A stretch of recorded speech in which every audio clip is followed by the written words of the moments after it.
I'm going to press the record button. What time is it? Ah, okay, O2. Right, let's start. Thank you so much for everyone joining. And thank you, Yasmin, for kind of inviting everyone to join. And of course, thank you, Lynn. Thank you so much for helping and giving advice for today.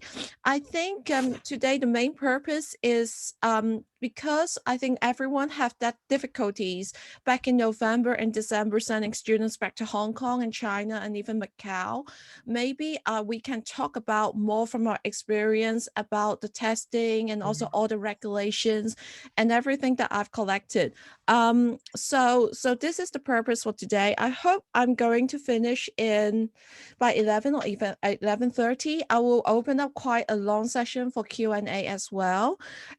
If you find that I'm talking too quickly, that's fine. It is recorded and I can send the link back to you. And the PowerPoint as well going to be available on my website. So let's go through.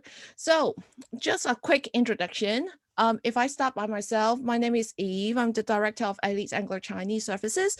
Of course, I'm a gold member since summer of last year with AEGIS. I've been working mainly with Hong Kong, Macau, and Chinese students. I've been working in the education industry for, oh gosh, over now, I think hitting 20 years now. And then I let Lynn to introduce herself.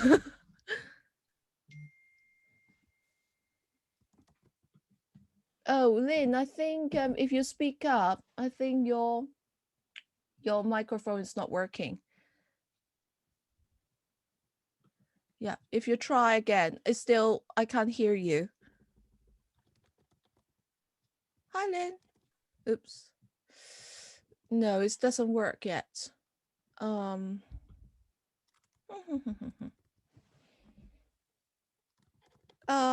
Oh, you need to leave for call at 11, right? That's fine.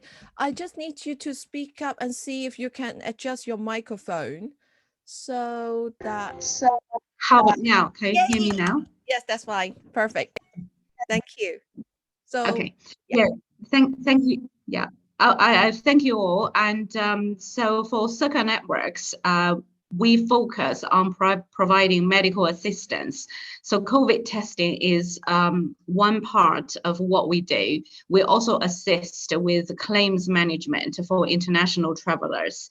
So for the China bound, I've been working with Eve to support Eve's students since last year. So Circle Networks is on the approved list by the UK government for every type of COVID tests, from day-to-day aid to general test release, etc. And for the Chinese government side, I think later on Eve will go into more details, but they have 3 different lists by the Chinese government in the UK for approved providers to do China-bound tests. And recently, they also introduced X-ray. So we are providing all of that services, and we have done quite a few X-ray reports where it specifically specifies that the person does not have COVID infections. So I would just leave it as that. As a company, we are based in London. We have been expanding quite significantly. So Eve really knows us really well. So thank you, Eve. Yep, thank you so much. So I'm going to lead majority of the session, and then I will pass the China testing expert back to Lynn. That part I will pass back to Lynn. So about Hong Kong. Now, there are 4 things I want to talk about the preparing Hong Kong students going back. The first of all is about the pre-departure testing, and also what documents you need at the check-in, the current hotel booking for quarantine, and the government policy.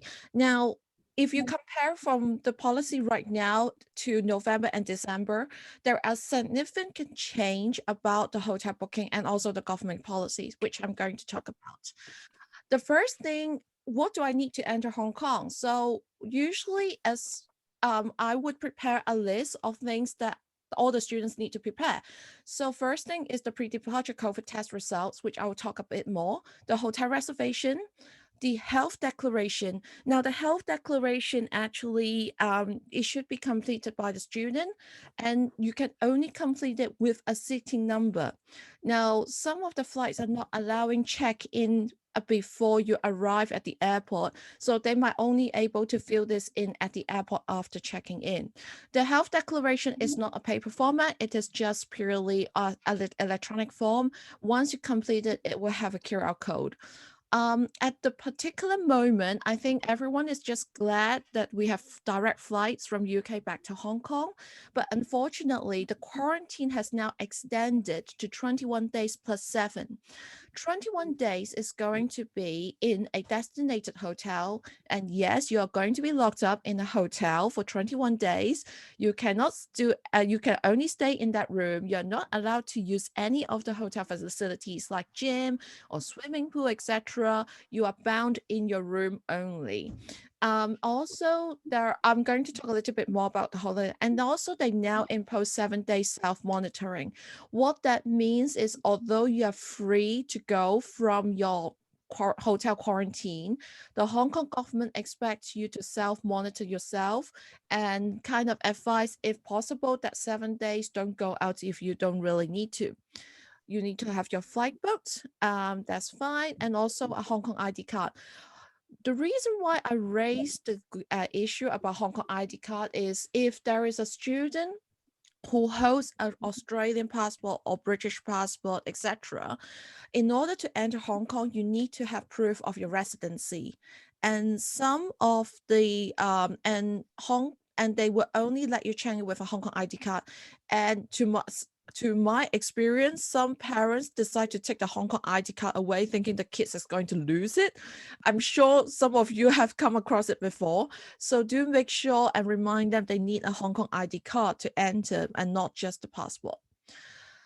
Very quickly about the Hong Kong government website, I think everyone should really take note on this government website. Is called the coronavirus.gov.uk. It does have different languages.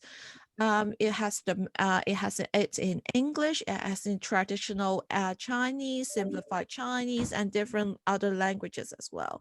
What I find, the website is actually full of information. So there will be different kind of tabs for you to go in, and you can find the information about the hotel quarantine, the testing requirement, the vaccination program, etc., etc. It's all combined to one website. Just from the website, current testing requirements, the Hong Kong government have really strict rules. I think, to me, is stricter than the Chinese embassy. At least you go to approved providers, and that's fine. But for Hong Kong government, they are very specific about these things. So the first thing is the lab or the testing, I would say the lab or the testing companies needs to have this ISO 15189 on the UKAS certificate. It will show if you find the right lab. I just heard news from today. Yesterday, there's the first flight from London to Hong Kong. And unfortunately, 60 passengers on the British Airways 555 was rejected because of the certificate. I think mainly because the UKAS certificate doesn't have the ISO 15189. Instead, they have the 17 something. So there is a lot of fiddling going on last night about getting on the flight. You also now need a CQC certificate, and also on the list, you will also can they now accept if you are a UK government providers. But the main crucial thing, oh, can people just mute your mic if possible? Sorry, thanks. And I think the most important thing is the test certificate. You need to give proof it needs to be ISO 15189. If you don't have that, they're not going to allow you to check in. And that's what's happened last night. And previously in November and December, where you need to show that the lab or the tests have the ISO 15189 plus UKAS. And then subsequently in December, they want CQC as well. Then on the website, it will tell you about the arrival procedures. Just for your information, the way how the arrival works is you will arrive in Hong Kong. and then you will need to show the health declaration QR code on it. And then you would then need to do the testing. The testing has now improved. So previously, you probably need to do around, I would say, 8 hours wait. Now they have reduced it down to 3 to 4 hours wait. So you'll be in a holding area. And my advice is do ask the student to bring snacks and water, because there's not enough, or there's not enough food, and they would get starved. And I know a lot of the parents tell the kids not to eat on the flight just in case they got infected because they opened their mouth or something like that. So do advise the students to take some snacks and water with them. Once you've gone through and got a negative results at the airport, you will then get a luggage, and now the government will arrange the coach to take you to the designated hotel. So it has changed from December, where previously in December you arrive, wait 8 to 10 hours, you come out, then your parents probably would take you to the hotel for you to stay. Now the journey between the airport to the hotel is organized by the government, so we don't need to really take care of that.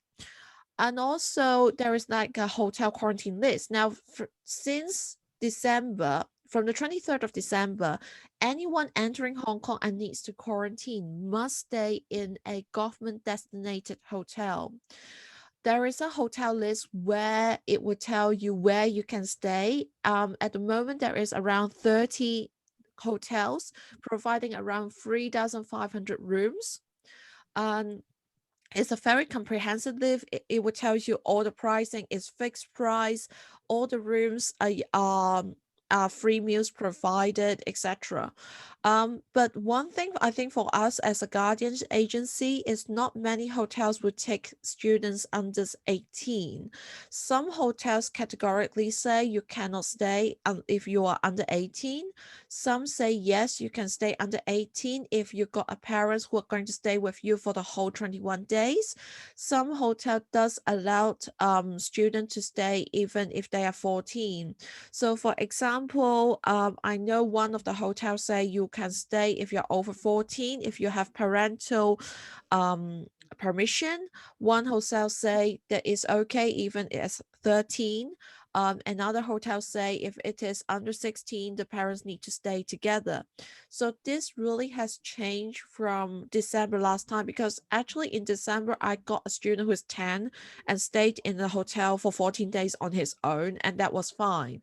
But now they have really restricted who can stay in this designated hotel.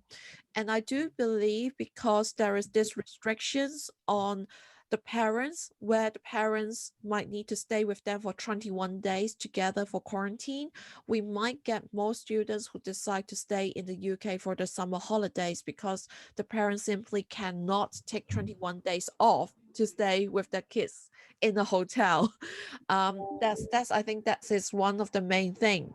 And also one of the thing about the hotel quarantine list is at the moment we are calling we call it the third round hotel list. The current hotel list is valid only until the 19th of June. So if you have a students who are going to arrive after the 20th of June, some of the hotels are not accepting bookings. I know Kerry Hotel is not accepting booking. I know Jan Hotel, I think, don't think is accepting booking. And that means if there is a student who have booked flights after the 19th of June, they might not have a hotel to book, and the parents might hesitate to send them back. And so that is something to know of. I think this morning I already have parents who are sending a lot of the year 11 and year 13 13 students back to Hong Kong, and they are leaving May, so perhaps like 28th of May, but because their stay is going to go past 19th of June, some of the hotels are not accepting bookings either. So that means there are less hotels to book for students going back because of the lapse period. Now, back to the testing. Now, I'm going to use the Cathay Pacific website as a reference. At the moment, there are three different airlines that is that is operating direct flight.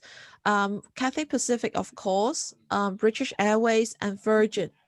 At this particular moment, British Airways seems to be the only one flying daily. Cathay Pacific is around 3 to 4 days. The reason why is because if you are an airline based in Hong Kong, when your air crew goes back to the base, which is goes back to Hong Kong, all the crews need to do 21 days quarantine as well. So that's the reason why there's not that many flights from Cathay Pacific from London to Hong Kong, because the crew need to subject to the 21 days quarantine.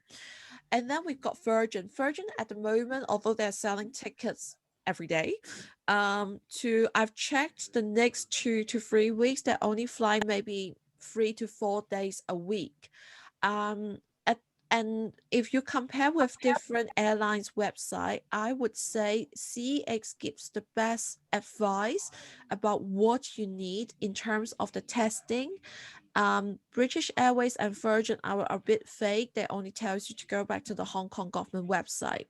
So if I reference from the Cathay Pacific website about the testing, so first of all, although the government say nucleic test is accepted. Now, nucleic test actually includes PCR, includes the lab test, in the airport, which it only takes 1 to 2 hours accepted.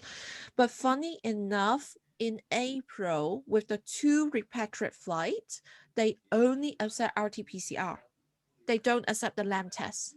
So if you ask me, preparing all these Hong Kong students going back, I'm not going to recommend the lab test with collicins in Heathrow, but I will ask to do a RT-PCR test, because you do not know when the rules change. Just in case if the Hong Kong government wants to change the rules, because UK at the moment is on the A2 list. What A2 means is we are highly dangerous. So they want a more secure test results. Then I would say I would advise the students to do a RT-PCR test rather than doing the lab test with collicin. And also the other problem I've got with the lab test with collicin is, although it is very convenient, I think as guardians we still need to think about what if the student gets test positive at the airport. I think that is something that is very difficult to deal with. I personally dealt with a few where they got test positive. Well, one of them test positive in the airport, and we just simply don't know what to do. Who is going to brave the journey to take her back to the school to quarantine, or where she can stay, etc. So I think with the lab test, you have that kind of like danger, or the on the cons, that if what happened if your student get positive results at the airport, what do you do? And if you do a RT-PCR test, because you can do it in school, and if unfortunately the student get positive results, the school, fingers crossed, will handle it.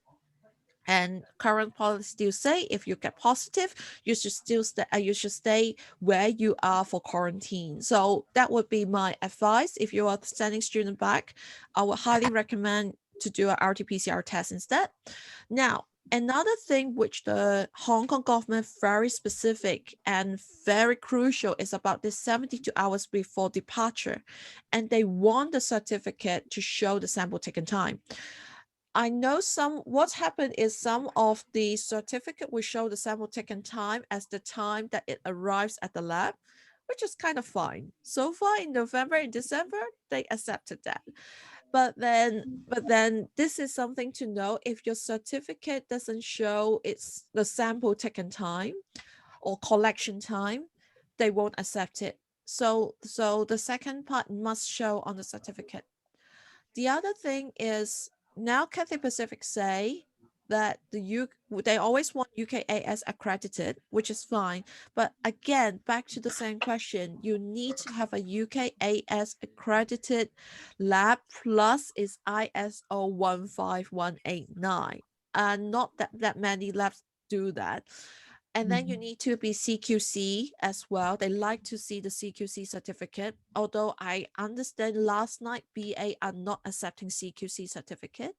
And also on the Cathay Pacific website, they also say they want it to be a UK approved providers.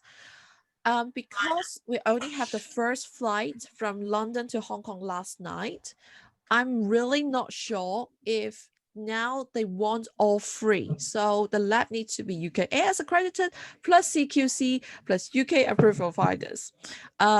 So there you can find someone on that have all this accreditation, but if you think that no, it's difficult, then I think you need to talk to your testing partners about have you got UKAS. I think that is the most important. They really look at the UKAS plus ISO 15189 the most. And if you want to know any further details about the testing requirements, Cathay Pacific actually really gives a very, very clear advice. And the link is down here on the last bullet point. So again, for testing PCR test, 72 hours free for departure, UKAS accredited. And also just remember when you perform the test afterwards, you need to give all the paperwork. So not just the lab certificate, the result certificate, you also need to print all the certificates. So UKAS CQC. So for example, for those who done test fire that I organize, they actually need to print 12 pages because the UKS certificate already is around 6 to 8 pages long. The CQC is 2 pages plus the lab. So it is a lot of things to print to go back to Hong Kong. Then I'm going to talk about the hotel quarantine. I think this is just for everyone's information, and you can understand why some of the students or some of the parents are very hesitant to send the kids back. At the moment, because UK is on A2 category, which means we're highly dangerous, we are asked to do a 21 days hotel quarantine. That means you are can only stay in the room. You're not going to allow to go outside at all. Plus 7 days of self monitoring, which I explained. Please stay at home. Do not go outside when unless necessary. This is going to put a lot of people off. And I already know a lot of the parents are saying, well, I don't think that it's worth going back if it's like 28 days of staying at home or quarantining. So you can understand the logic behind it. A lot of the hotels also have this restrictions for under 18. And if the parents decide to send a kid to stay in a hotel where the parents need to stay with the kid together, so two in a room, they also need to seek permission from the Department of Health before they check in that they are going to stay with them for that 21 days. And during the time of the hotel quarantine, they will need to do 3 to 5 swab tests. When I start writing this PowerPoint, I would say there's only 3 swab tests. By the time I finish it last night, it's 5 swab tests now. The swab test is not the type where we do in UK, where you kind of just go a little bit in the throat, go a bit in the nose.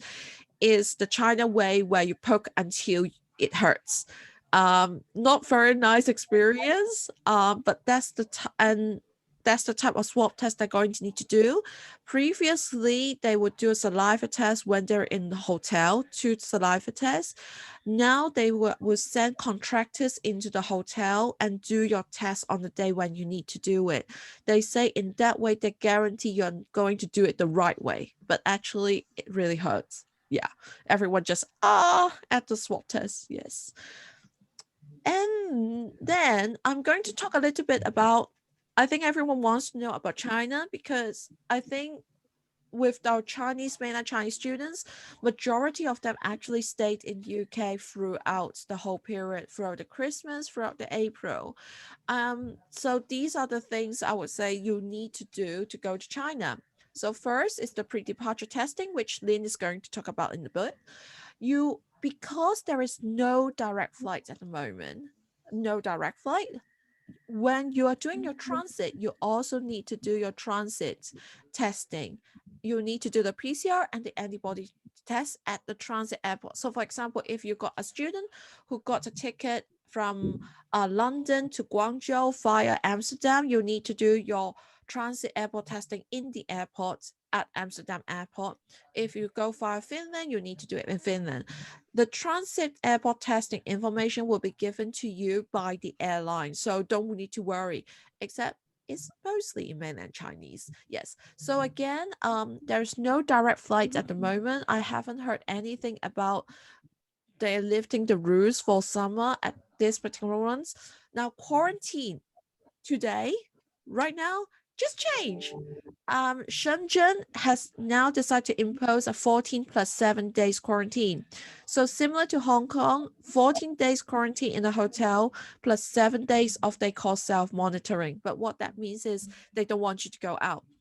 And the way how they control it is on the 7 days of self-monitoring, because now you have all these China health code, it actually tracks you where you go.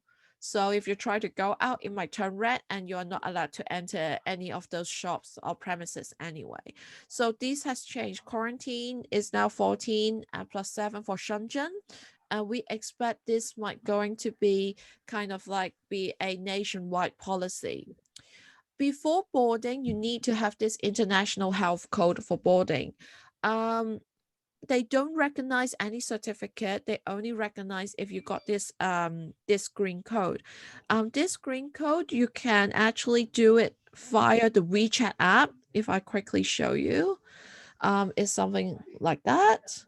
You go to WeChat, you download an app, and then it would tells you everything. Now, uh, yes. So this is the way how to do it. It needs to come from the WeChat app. Lynn, I think you know it's a slightly different process for the green card for Chinese passport holders and non-Chinese passport holders. Is that right? Yes, so we have been doing quite a lot of non-Chinese passport holders flying to China. And for the non-Chinese passport holder people, they need to email to a specific email address to the embassy. We are going to publish some of that information on our website. So we'll share the link with everyone. So they need to provide slightly different information and they need to email to the relevant embassy or consulate. So that's the next point, if I can just quickly mention, because we have a range of issues when people are submitting their results and the required information to the, for example, to the Edinburgh consulate while they took the tests in London. So they even though it's all under the big umbrella of the Chinese embassy in London, however, if somebody has the tests done in Scotland, they have to submit everything to the Consulate General in Edinburgh. And if somebody has their test done in Manchester and Liverpool, this applies to both Chinese passport holders and non-Chinese passport holders. They have to submit to the Manchester Consulate General.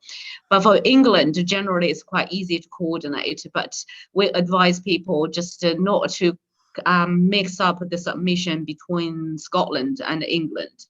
But in terms of the submission process, the non-Chinese passport holders, they don't really use WeChat app, so they do emails. Okay, thank you, Elaine. Thank you. So then at the airport, if you're boarding a flight going to China, but actually now it's going to be transiting somewhere in Europe, they will only let you board if you have a green code at boarding. So if you've got a student who haven't got a green code yet, rush the counter, showing paperwork done, they're not going to let you to board. To my knowledge, if that happens, the check-in counter actually can contact the consulate, the embassy, and see if the green code they have processed it or not. They need to do it mainly via the WeChat app. We advise, similar to Hong Kong, you should arrive 4 hours before departure. You should print out everything like the itinerary and so on. And if any problems, speak to a staff at check-in counter. So far, we've heard that the check-in counter staff has been very helpful to help the students if they got any problems. And this is all back to Lynn. Yes, China departure testing. Yes. Okay, I just now I mentioned about these authorized providers. So at the moment, the Chinese embassy in London has a list of about 16 approved providers, and in Manchester it's just a few, and in Edinburgh it's about four to five. So basically, it depends on where the student will have their tests done. So they need to look at the providers on those specific lists. But overall, throughout England, people can choose the providers from the London embassy list. And I can see we can certainly also share some of the links with the providers' names for Manchester and Edinburgh. They are all in Chinese, but I think we will try to on our website we'll try to translate that and post it. Basically, for the tests, there are a few very strict requirements. This is new requirement, different from last year. The first one is the RT-PCR test. It has to be RT-PCR, not any other form, and it has to be processed at a lab, and a UCAS accredited lab. And the second is the IgM antibody test. So the recent change is the Chinese government only accepts venous blood sampling. So finger prick blood sampling is no longer accepted. So for that, sometimes the challenge is with little young children, because the UK rules for young children or children, it's really generally the taking venous blood sample is highly regulated. So there are cases, for example, we have to discuss and agree with the parents on what format that the blood sample should be taken. And also all of the samples, whether it's a finger prick, if that is the case for young children, or whether it's a venous blood sampling, they all have to be sent to a lab to be processed. It should not be processed in a rapid manner. So that's the second change. Very, very recently, there is a third element. It's basically it's for students who have already had a vaccine or who have had COVID in the past. So, for example, we have cases where somebody's IgM antibody has been positive for months. Usually, it would disappear and become negative, but there are certain people are different. So certain people, they have positive IgM antibody for a long time. So the Chinese government now allows these people to do X-ray, chest X-ray. So with the chest X-ray, we particularly organized chest X-ray focusing on COVID-19 tests. So in the report, we have to state that there is no infection for COVID-19 shown on the chest X-ray. So this is one thing. The second thing the Chinese government has been exploring in the UK is the N protein test. For this N protein test, I know it sounds all quite technical. The only thing is, in the UK, MHRA has not approved any manufacturer for N protein test, even though at the moment the Chinese embassy has two providers saying they could provide that. But I think it really links to whether that manufacturer is also authenticated or approved by the MHRA. So a lot of people, in fact, choose to go with the X-ray route. But this is really, really new. It's only started in the last couple of weeks. And then for the next point about attending clinic or home visiting, because of the venous blood sampling is involved, clinic is always a preferred option, especially if for people who are just, for example, over 18. But usually for home visiting, again, I think if you choose your provider, please do request to see or ask the providers to confirm that their nurse has number one, the proper training and the license to take venous blood sampling outside of a clinical environment. And number two, if they deal with the kids, we typically also check that these people also have the appropriate criminal check, just to make sure they are allowed, which is normal procedure in the UK, that they can visit home to do the tests for people who are under 18. And then for the tests, Eve already mentioned different countries have different requirements. We have done tests for people flying via Germany, Denmark, the Netherlands, and other countries. All different countries have different requirements. So we do recommend that before you finalize the date for the tests, double check with the transit country regarding their requirement. So for example, some countries specifically require for example, the sample time has to be within 48 hours, for example, in Germany. And then for Denmark, for example, they need to have an additional test. All the tests have to be done within 24 hours. So obviously for PCR and antibody within 24 hours is very tight. So we have people who have done the antibody PCR test for the next day and then do a lateral flow, which is accepted by Denmark within 24 hours of departure. So I think all the countries' rules change so quickly. So we do advise people to check out the requirement in each country before they book test. We usually work with people to understand that and try to organize the different types of tests to ensure that we meet the time frame. So it's just really complicated at the moment for people going via different countries. The other thing that we have heard quite regularly is about the age of the children when they need to do a tests. Again, this varies by different countries. So we had cases where one country said, under a certain age, you don't need to do the tests, but another country in the end said no. So they sent the people back to the UK. So I think another thing that we learned during this whole process is for any of the students, before they leave the UK, they should also ensure they have the appropriate visa to return, just in case they get stuck in the transit country for whatever reason. For example, whether that country maybe at the airport tested positive, or they have suddenly changed the requirement that probably people didn't keep up with the changes. Just make sure if anything, they can still return to the UK just to avoid being stuck in a transit country.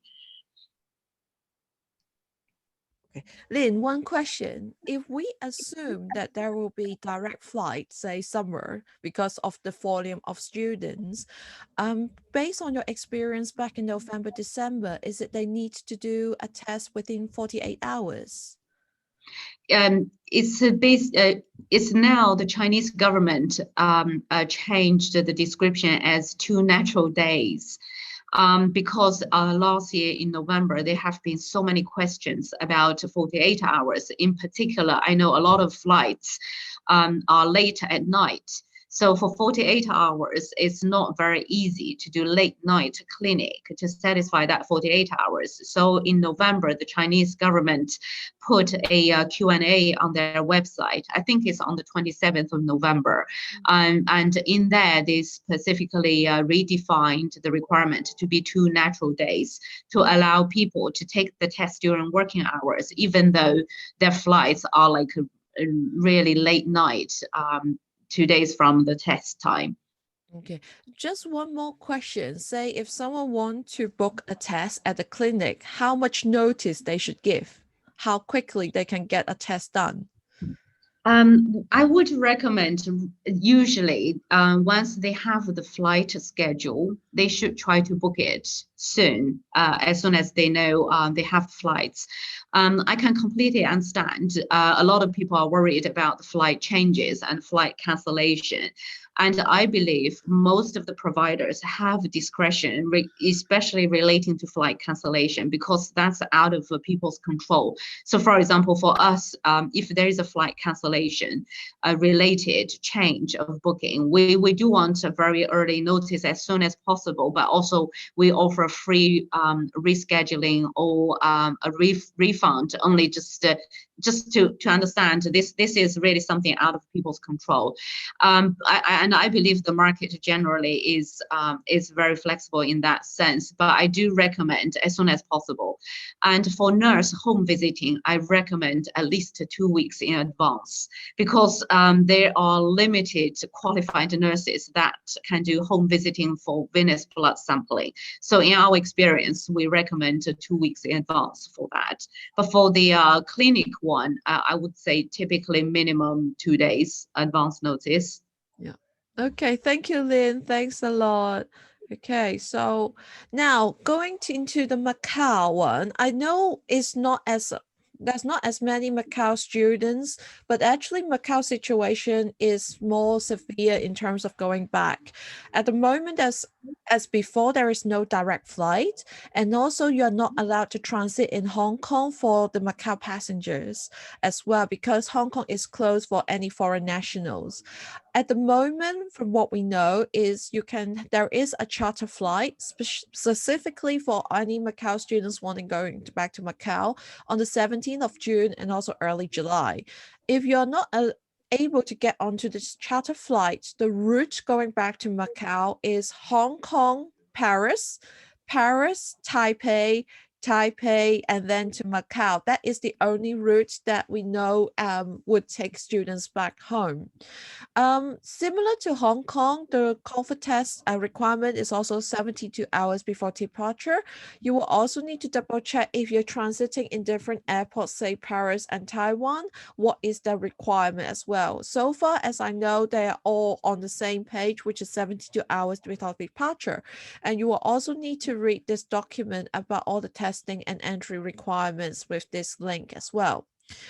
Just a heads up, I think the entry requirement and the COVID testing kind of requirements has changed since December. So this is the latest version I can get, which is dated back, I think, in February, and I haven't seen any updates since then.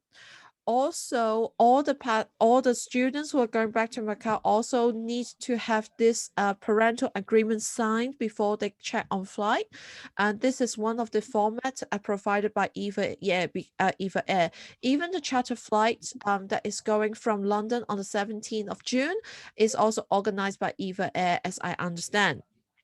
Also, at the moment, under 11 cannot travel alone to Macau. So even on the repatriate flight, I think there might be restriction to under 11 boarding the flight.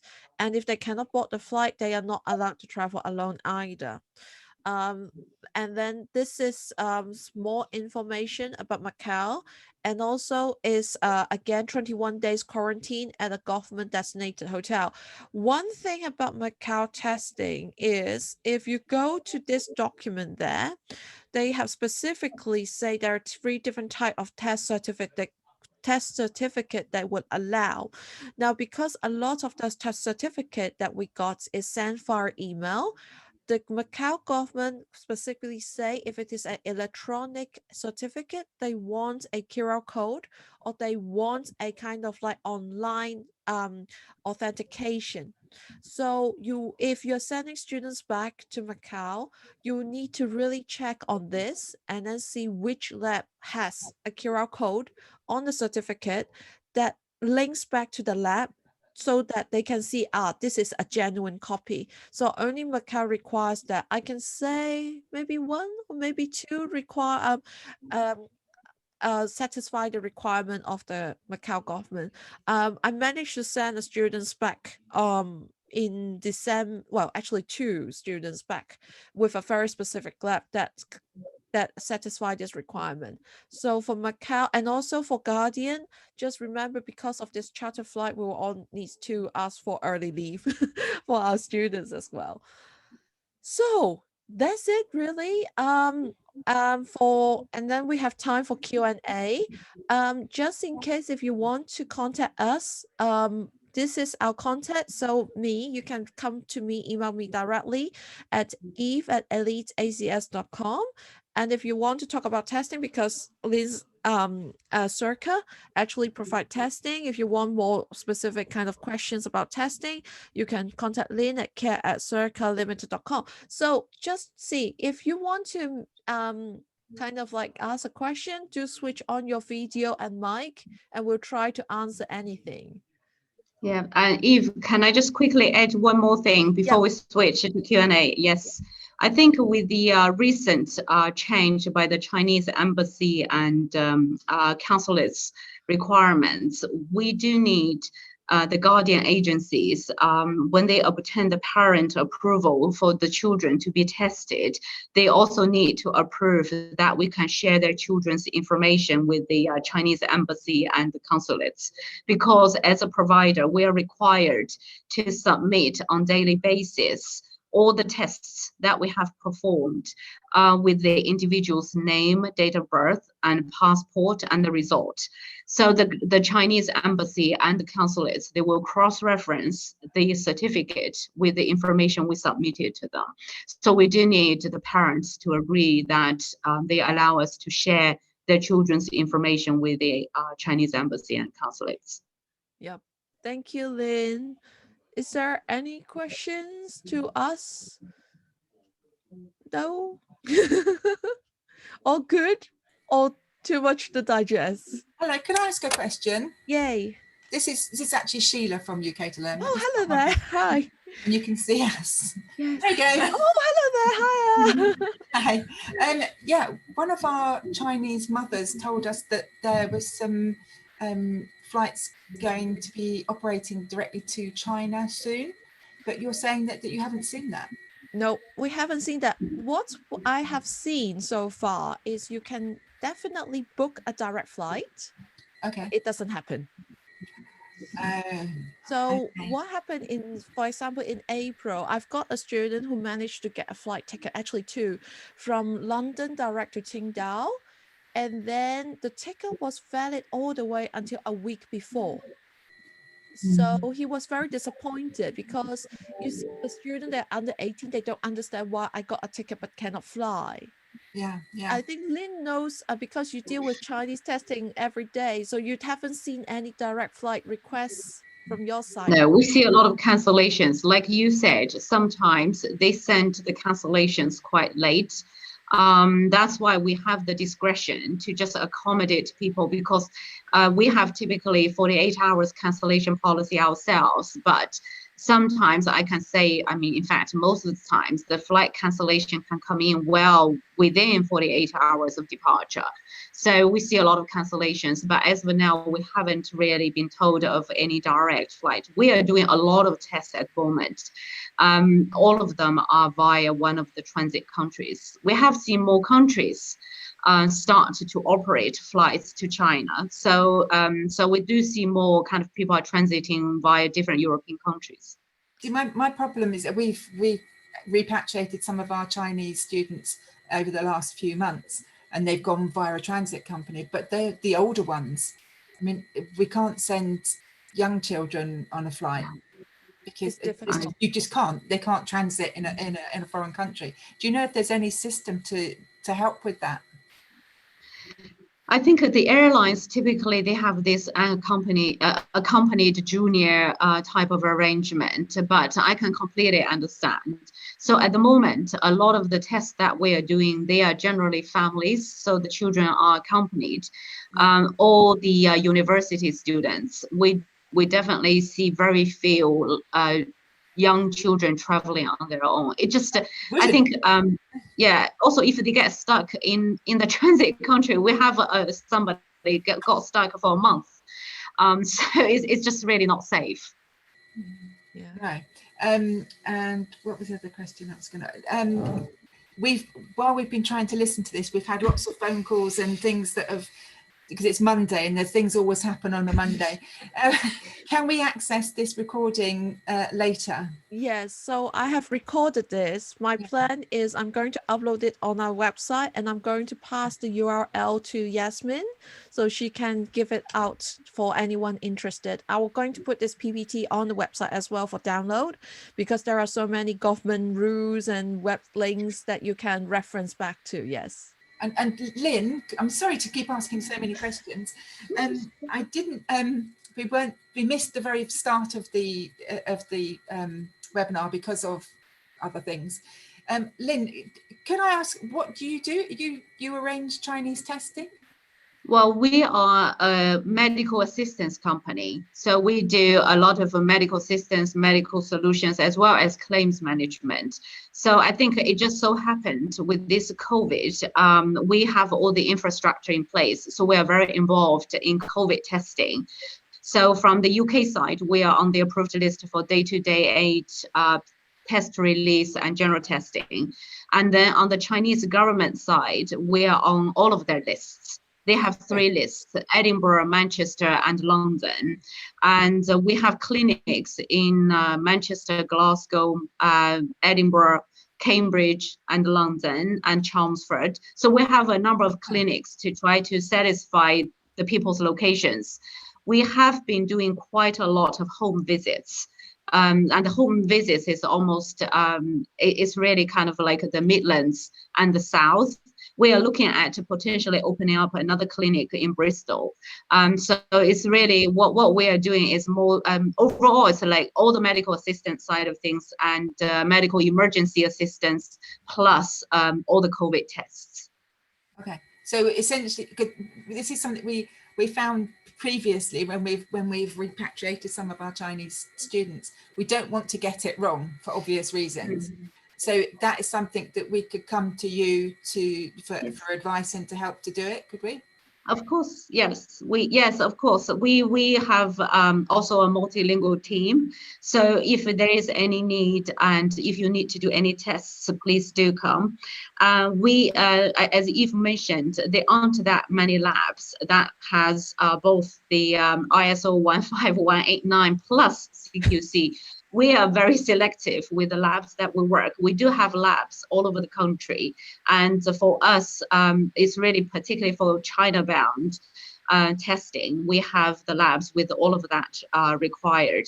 So for China, Hong Kong, Macau, we have. You're okay for Hong Kong as well, are you? Yeah. Oh yeah, we've sent quite a lot of EVE students last year. Yeah, that's the reason why I work with Lynn, because when I first started all this, and that's why I invited Lynn to this, Lynn really helps me a lot. Yeah. I've actually went through at least 5 providers. Yeah. And Lynn is the only one of the very only one that can provide the right certificate. And even with the April repatriate flights from London to Hong Kong, the very special one, yeah, it works. Yes. Yeah. Okay. We are also at the UCAS stage 3 for point of care. So for the UCAS accreditation that we are aiming to complete by June, we will have ourselves ISO 15189 as well as ISO 28270. So we are really very strict with how we do the tests and what partners we work with. I think you're going to be very busy, Lynn. Well, busy is good. Thank you. Make sure you've got plenty of people. Yes, we have been expanding. Our office is near King's Cross in London, so we have already expanded quite significantly. Yeah, very good. Thank you very much. You're welcome. Is it Sue? You want to ask a question? Yes, please. Hi, it's Sue from Brightworld here. You spoke a bit about getting students tested when they've got connecting flights. Is that, because I've got a couple, is that if they have to actually leave the airport of their connecting flight and then recheck in? I imagine they would have to get tested in the transit country. But if they're just sort of connecting and not leaving that airport, do they still need a test? Does that make sense? Yes, you still need a test at the transit airport. So for example, from what I know and done is Finnair and also KLM in Amsterdam, they actually have a testing facilities inside the airport. Right. But Okay. and all the information will be given out by the airline. They are very specific. So, but it's all in Chinese. So if you ask me as a guardian agency, we will help them to organize the UK testing part, but we are not going to touch the transit. It needs to be the parents to organize them. Okay, great. Thank Yay. you. Thank you. I seen. Oh, Hi, hello. Eve. Hiya. Hello. Hi, Eve. From Quest. Eve, I just wanted to ask you and Lynn about the X-ray. Can I get a bit more information on how, what clinics are available, and do they need to go to a set clinic? And the second question is, what sort of documentation do we need to provide when these students travel back having had an X-ray? I think at the moment, because it's a very new requirement, so your first question, what clinics that we are doing that at the moment? We are providing X-ray in London because we have a wide network of hospitals from our medical assistance business. So at the moment we have we basically have the clinics typically near Harley Street on Wimpole Street. So Yeah, those okay. are the clinics we use for the London X-ray. And in Scotland, we are working with Aspire and some others. So Yeah. basically, our turnaround time for X-ray is next day, but in Scotland, we can also do the same day. The price will be different. So, but these X-rays really, from a documentation perspective, we do have some questionnaires that we would need the student to fill out because these are medical situations. We will need a doctor to refer the student to do the X-ray, and the doctor will have to interpret the result, and we generate the report. So far, the X-rays we have done, the student, we provide the report, and then they submit the report to the embassy. So we haven't heard of anything specific. We will keep you posted, but as of now, it's the report that we produce and they submit to the embassy. Yeah.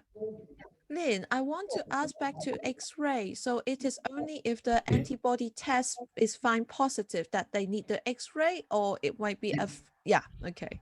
Yeah, so it's really particularly we have people who have done multiple IgM tests and or even the first time is positive, then they will discuss with the embassy, and then the embassy's advice generally is basically do an X-ray.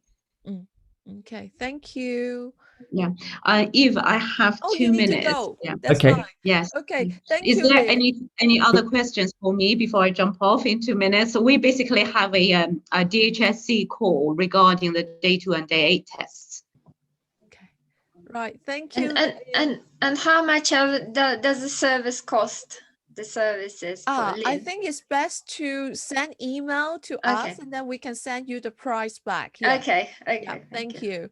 Thank you, Lynn, for now. Okay. I'm not Yeah, going to thank stop you. you from Thank the you Department all. of Health Thanks. meeting. Thank you. Okay. I'm going to stay. Okay. Yep, it's just Yeah, Lynn okay, who I'm needs good. to go. Oh, I also have my 2 colleagues here, Alexia and Ting. Yes. So if there is anything, and then please do feel free to talk to them as well. So nice meeting you all. Thank Bye. you. Thanks, Lynn. Okay, Thank bye. you. Bye. Bye. Yep. Just checking if anyone still got any question. I mean, I would try to help. Anyone? If not, I would end the call now if everyone is happy to do that.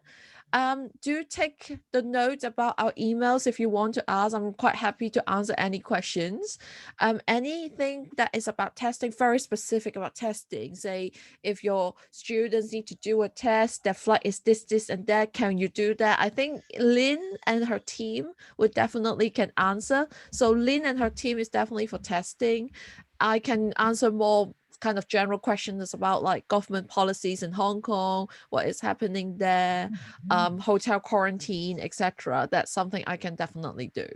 If there's no more question, I'm going to end the call here. So thank you very much for joining us. Yes, Eve. Elena? Yes. Sheila. Oh, Sheila, hi. Yeah. I just want to say thank you so much for putting this on. It has been so helpful for us, and it's great to meet you, and it's great to meet Lynn. So Thank you so much. Thanks a lot. Say hi to Alex for me. I will, yes, I will. Yeah, Eve, it's Yasmin from AEGIS. I Oh, just wanted thank to you, say Yasmin. a huge thank you. It's all so complicated, and it's just so kind of you to put this session on. So thank you. You're welcome. Thanks a lot, everyone. I'm going to set, once I upload the video and so on, I'm going to send to Yasmin, and then she can decide how to distribute it. And maybe I'll try to go on my website.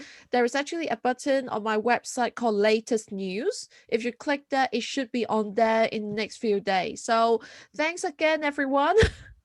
Thank you. Thank you. Thank you. Thank you very much, Eve. Bye. Thanks so much. Bye.